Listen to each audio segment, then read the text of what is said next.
안녕하십니까. 신인균의 군사TV 디펜스 브리핑입니다. 오늘도 역시 아주 중요한 군사안보, 국방, 무기 관련 소식 간추려서 브리핑 해드리겠는데요.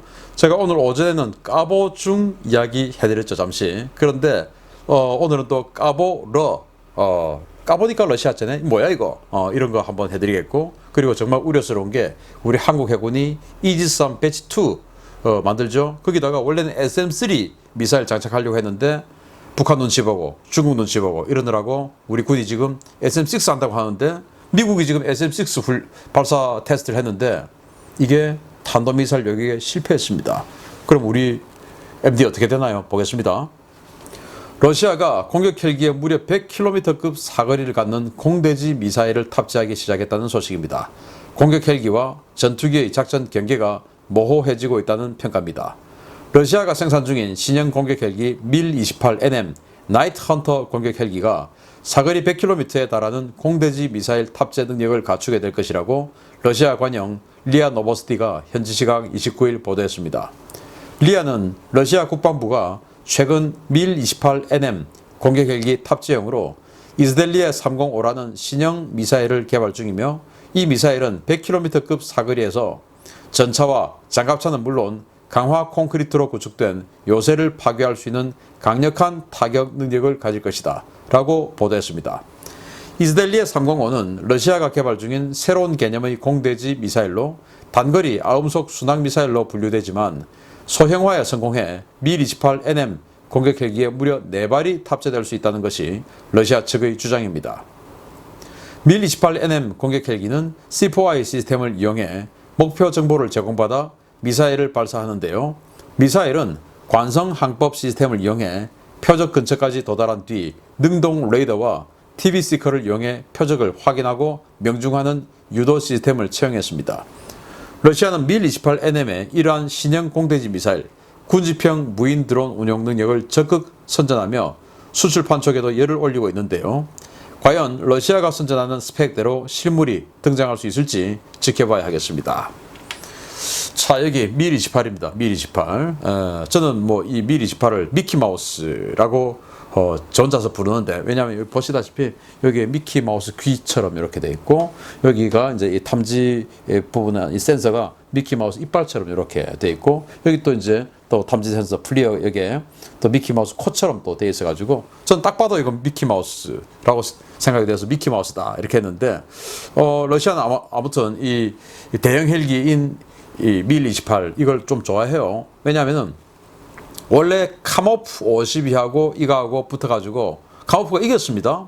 그런데 아파치가 롱보우 레이더를 위에 장착해가지고 아주 강력한 이 탐지 능력을 가지면서 이제 전투하는 걸 보고, 야, 우리도 그 위에 달아야 되는데, 근데 우리 카모프가 선전됐잖아. 근데 카모프는 동축 반전하다 보니까 이게 이제 굉장히 증거가 높죠. 그래서 위에다가 이렇게 루프 마운티드 시스템 이 탐지 레이더를 장착할 수가 없는 거예요. 무게중심 때문에. 그래서 이 밀-28이 부활했습니다. 부활한 김에 지금 뭐 오히려 카모프 52보다 더 성공하고 있는데, 어쨌든 이 파워, 덩치 워낙 좋다 보니까 무장을 굉장히 많이 장착하는 그런 공격 헬기인데요. 문제는 장착 많이 하는 건 좋은데, 그런데 뻥을 치면 안 되죠. 자, 미국의 헬파이어 미사일 10km, 앞으로 12km, 뭐 이제 이렇게 나오는데, 정말 느려가지고 25km까지 느리겠다.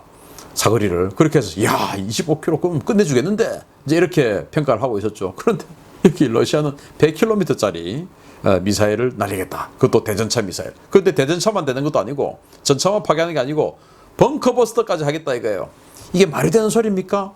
아니, 이 헬기에 벙커버스터까지 장착하고 100km를 날아가려고 하면은 연료가 얼마나 많이 들어가야 되겠으며, 또 벙커버스터, 즉 이 관통탄을 하려고 하면 속도는 또 얼마나 빨라야 되겠습니까? 속도가 빠르려고 하면 당연히 또 연료 소모가 또 많아지겠죠. 그런데 100km를 날려? 그런데 헬기에 장착한다고?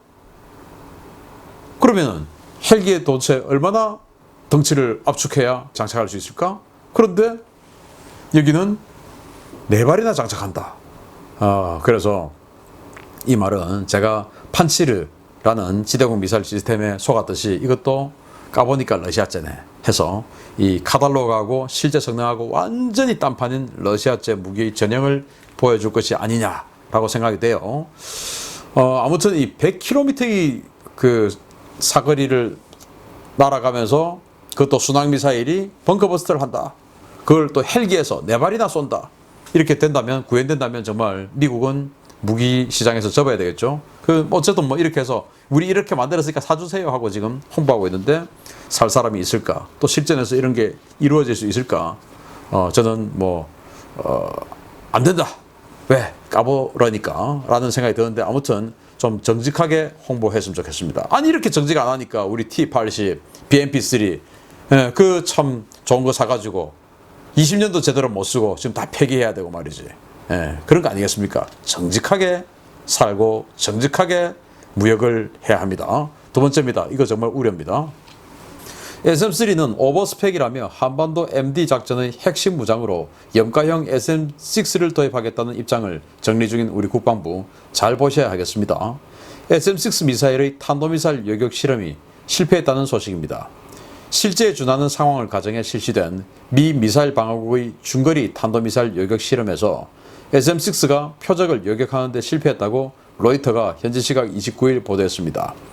미사일 방어국은 5월 29일 이번 실험의 목적은 탄도미사일 방어 시스템을 구성하는 이지스 전투함이 중거리 탄도미사일 MRBM을 탐지하고 추적해 교전 및 요격하는 절차를 입증하는 시나리오였다 라며 표적을 향해 2발의 SM-6 미사일이 발사되었으나 요격은 실패했다고 밝혔습니다. MDA는 이번 실험이 어디에서 이루어졌는지 어떤 군함에 의해 수행되었는지 밝히지 않았는데요. 실패 원인을 묻는 질의에는 아직 검토 중이며 파악하지 못했다 라고 밝혔습니다. SM-6는 과거 3차례의 탄도미사일 요격 실험에 성공하며 그 능력을 입증한 바 있는데요.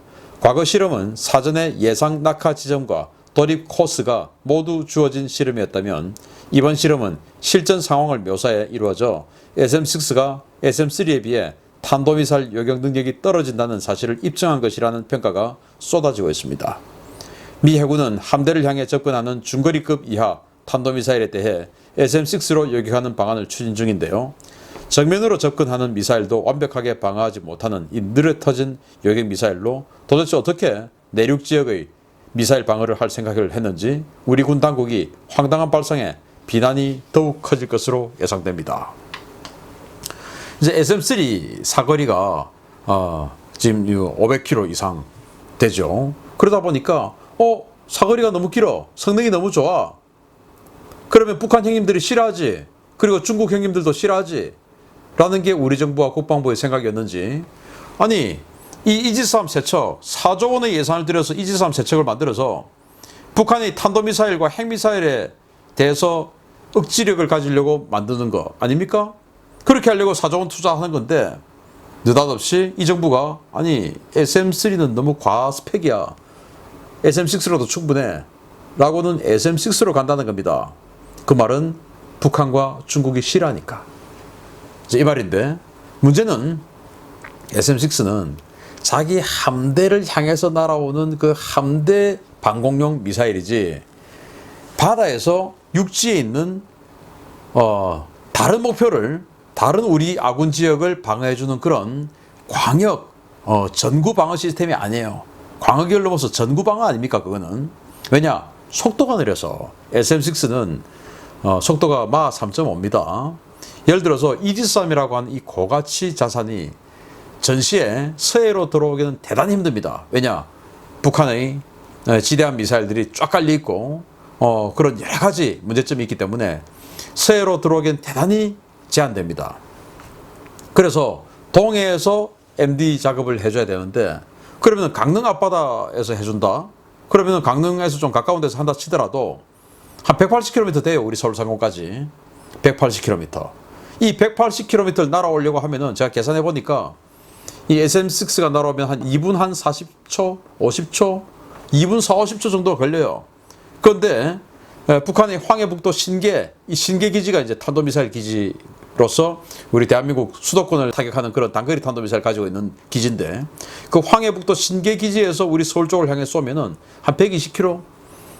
이게 불과 한 3분 정도 지나면 날아와요. 이제 이 상승, 탄도미사일 상승할 때 시간을 좀 잡아먹으니까. 자, 그러면은 강릉에서 쏘았을 때 3분이니까 뭐 막아지겠지. 천만의 말씀입니다. 어디로 날아가는지를 알려고 하면은 일단 정점 고도를 찍어야 돼요. 그러면은 탄도미사일이 정점 고도 찍으면 시간 반 지난 겁니다. 그러면 1분 30초밖에 안 남았어요. 그럼 여기서 이제 이쪽으로 날아가구나. 그럼 그쪽으로 보내자. 2분 40초나 걸리는데 터지고 1분 후에 날아오는 겁니다. 그래서 자기 함대를 향해서 날아오는 미사일을 요격하는 그런 미사일이지 훨씬 서쪽에 있는 미사일이 날아가는 것을 옆에서 치는 이런 전구방위 시스템은 아니다. 그건 이제 SM3가 하는 것이죠. SM3는 속도가 SM3 블락 1B 같은 경우는 마하 10 이상, 그리고 SM3 블락 2A 같은 경우는 마하 15에서 18 정도. 어마어마하게 빠르니까 저게 미사일이 날아오면은 미리 이제 여기는 딱 뜨면 바로 뜹니다. 왜냐? 미리 이제 예상 지점으로 날아가서 인근으로 날아가서 속도가 워낙 빠르니까. 그래서 대기하고 있다가 적의 미사일이 올라오면은 바로 옆에 따라가서 쳐버리기 때문에 SM3하고 SM6하고는 요격 방식이 달라요. 그래서 SM3는 요격 성공률이 좋을 수밖에 없어요. 그리고 이제 웨이브 글라이딩이나 아니면은 뭐 회피 기동이나 이런 거 안 하는 아주 그냥 평범하게 탄도 비행하는 그 시점에서 쳐버리기 때문에 SM3는 아주 요격 성공률이 높을 수밖에 없어요. 그런데 SM6는 뭡니까? 우리 함대를 향해서 날아오는 적 미사일을 그대로 정면으로 들어가서 받아버리는 이런 미사일인데, 또 받는 것도 아니죠. 파편으로 하니까 요격 성공률도 떨어지는데, SM3는 직접 직격탄이고 SM6는 파편탄입니다. 그렇기 때문에 요격 성공률이 떨어지는데, 이걸 가지고 북한 탄도미사일을 요격한다 라고 거짓말하는 우리 국방부는 도대체 조선민주주의 인민공화국 국방부인지 중국 인민해방군 국방부인지 알 길이 없습니다. 도대체 누구를 위해서 군복무를 하는 자들입니까? 정신 차리세요. SM6는 우리 MD 안 됩니다. 그 거짓말하기 위해서 4조 원 예산 들여서 여러분들한테 이지스함 사주고, 저도 그렇게 여러분들 이지스함 사주려고 피켓 시위까지 해가면서 현존하십니까? 정신 차리세요. 자기 별 생각하지 말고 국민을 생각하는 대한민국 해군이 되길 기대합니다. 마치겠습니다. 감사합니다.